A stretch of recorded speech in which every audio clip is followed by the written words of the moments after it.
Hello friends, we are going to learn a new concept, a new topic that is private placement, which comes under section 42. Section 42 ये इतना important है companies act का कि वो पूरा का पूरा एक अलग से एक पार्ट ही उसका बना दिया प्राइवेट प्लेसमेंट से related, and it's one of the very essential part. So let's begin with private placement under Indian companies act 2013. This will be covered under part 4 prospectus itself, but it's not related to it. It's under section 42. Subject is a concept is business law too. When sometime it may happen कि company को shares issue करना है तो हमने देखा था prospectus issue करना पड़ता है. क्यों? क्योंकि जनरल पब्लिक से उसे शेयर लेने. पहली चीज तो ये इंपॉर्टेंट कंसेप्ट एक नोट करना है कि कंपनी है ना कुछ 3 से 4 तरीकों से शेयर्स इशू कर सकता है. फर्स्ट पब्लिक इशू जिसमें उसे प्रोस्पेक्टस लेना पड़ता है. दूसरा राइट इशू. राइट इशू यानी कि एग्जिस्टिंग शेयर होल्डर्स को ही वो शेयर्स इशू कर सकता है. तीसरा बोनस इशू यानी कि फ्री में शेयर्स दे. और चौथा है प्राइवेट प्लेसमेंट. क्यों?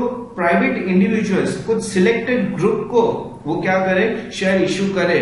तो जो सिलेक्टेड है, जो जनरल पब्लिक को नहीं है, वो जनरल पब्लिक जो नहीं है वो सेक्शन 42 में आता है, उसको प्राइवेट प्लेसमेंट बोलते हैं. तो जो पब्लिक कंपनीज है ना वो ये चारों चीजें कर सकती है, बट जो प्राइवेट कंपनीज है वो शायद जनरल पब्लिक को इश्यू नहीं कर सकता, प्रोस्पेक्टस इश्यू नहीं करेगा. तो उसके लिए एक अच्छा ऑप्शन क्या है, तो कहते हैं private placement is one of the finest option for any company to issue shares. क्यों? क्योंकि एक फिक्स नंबर ऑफ ग्रुप, एक फिक्स ग्रुप होता है, इनको इश्यू करना है, which is covered under section 42 of companies है. Let's have a meaning. देखते हैं मीनिंग क्या है. तो फर्स्ट कहते हैं प्राइवेट प्लेसमेंट मतलब क्या बोलते हैं, मींस एनी ऑफर. पहली चीज बहुत इंपॉर्टेंट वर्ड क्या कहा, ये भी एक ऑफर ही है. और इन्विटेशन, किस चीज का इन्विटेशन है, टू सब्सक्राइब और इश्यू ऑफ सिक्योरिटीज. सिक्योरिटीज को सब्सक्राइब करो तुम, ये ऐसा बोला जाता है. तो ये इन्विटेशन है.